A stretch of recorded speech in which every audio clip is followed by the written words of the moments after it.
The defending Stanley Cup champions are in town after just a 8-4 wiping beatdown of the Montreal Canadiens on Monday. Really, really impressive victory. That said, they lost another player. This time it was Arturi Lehkonen. A very similar injury to what Ryan O'Reilly is dealing with right now, a broken finger. So Lehkonen's out 4 to 6 weeks. Again, he played a monumental role in that cup run last spring for the Colorado Avalanche. So again, they're hoping to have him back before game one of their Stanley Cup playoff run as they try to repeat this season. But that's been the theme of this campaign for the Colorado Avalanche, is the injuries they've mounted up. Landeskog hasn't played a game.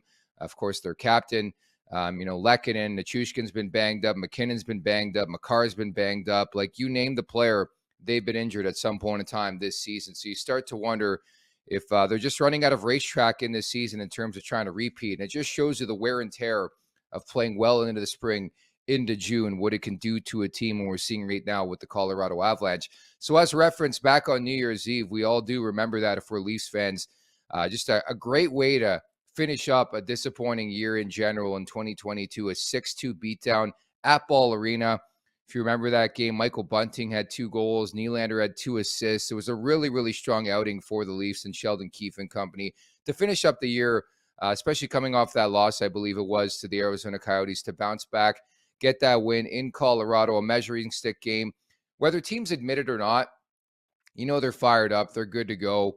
It's easy to get up for games like this. Very often we talk about on this show how it's tough to get up for the cellar dweller teams, and you really have to find it in you to get up for those games. I think it's a lot different for these games when you're playing defending cup champs like the Colorado Avalanche. So I'm very curious because Colorado's been playing excellent.